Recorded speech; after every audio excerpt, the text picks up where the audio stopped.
the war in Europe was ending. By early May 1945, the Third Reich was collapsing city by city, and the once mighty Kriegsmarine was now a shadow of the fleet that had once terrorized the Atlantic. But in the North Sea, the German Navy still had tens of thousands of men, hundreds of vessels, and commanders who refused to accept defeat.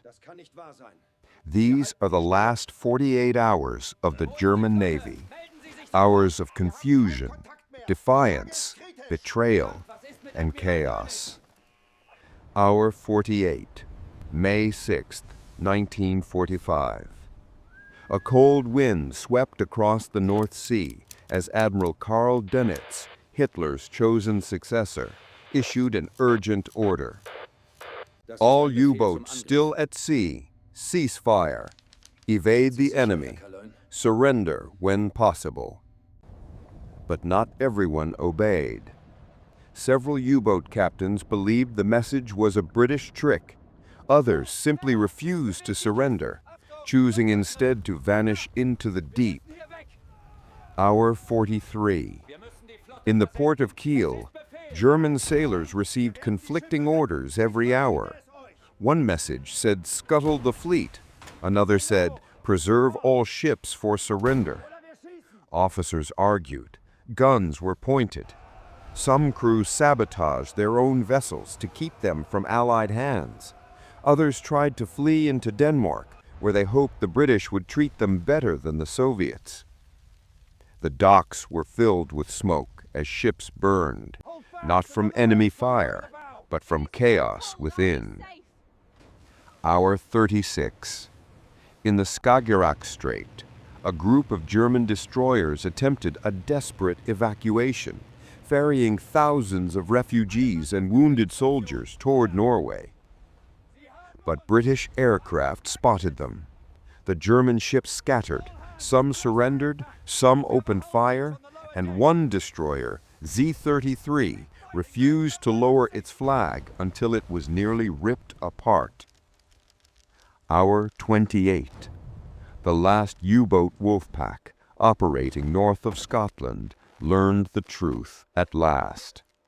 Germany had fallen. Hitler was dead. The war was over. But one more tragedy remained. U-boat U-3523, a long-range Type 21, sent a final message, then suddenly disappeared from Allied radar.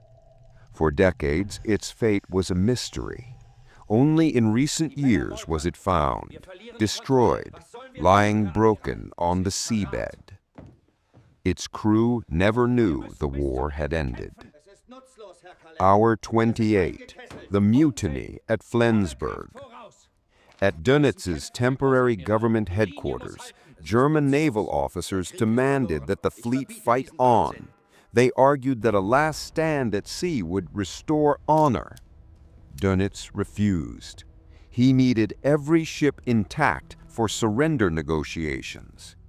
A standoff erupted, loyalists versus hardliners.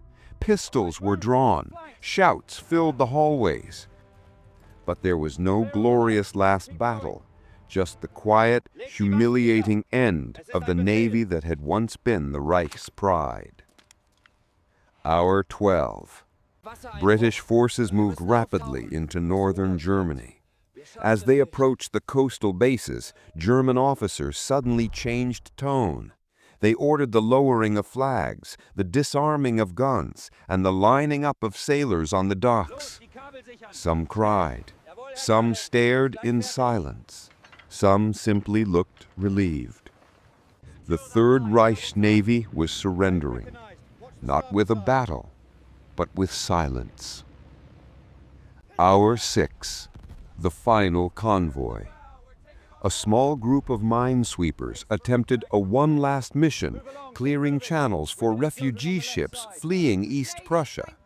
They knew Allied aircraft were overhead. They knew the war was lost, but they continued anyway. One was hit, Another struck a mine, but the last two reached their destination, saving hundreds of civilians in the final hours of the Navy's existence. Hour 1, May 8, 1945, VE Day. At 23:01, the order was transmitted. All Kriegsmarine forces cease operations, surrender immediately.